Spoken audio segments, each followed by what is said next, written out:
How to appear offline on Ubisoft Connect in just 2 minutes. Today I'm going to show you in this step-by-step guide how to hide your activity and appear offline on Ubisoft Connect so you can play without interruptions, messages, or constant invites from friends.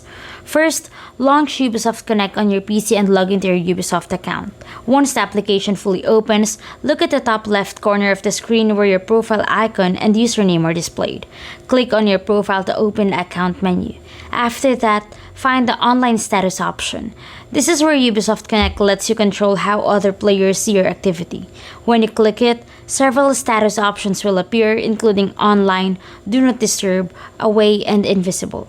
If you want to appear offline, select invisible.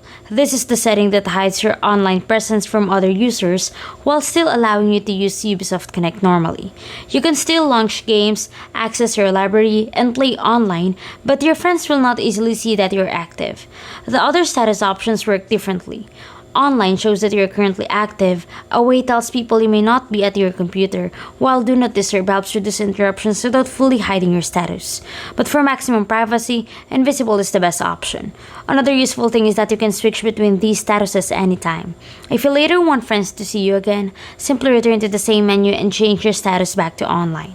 If the status does not update immediately, restarting Ubisoft Connect can sometimes refresh to change properly. It also helps to keep it updated so all status features work correctly. Within seconds, you can play your games privately without drawing attention from your friends list.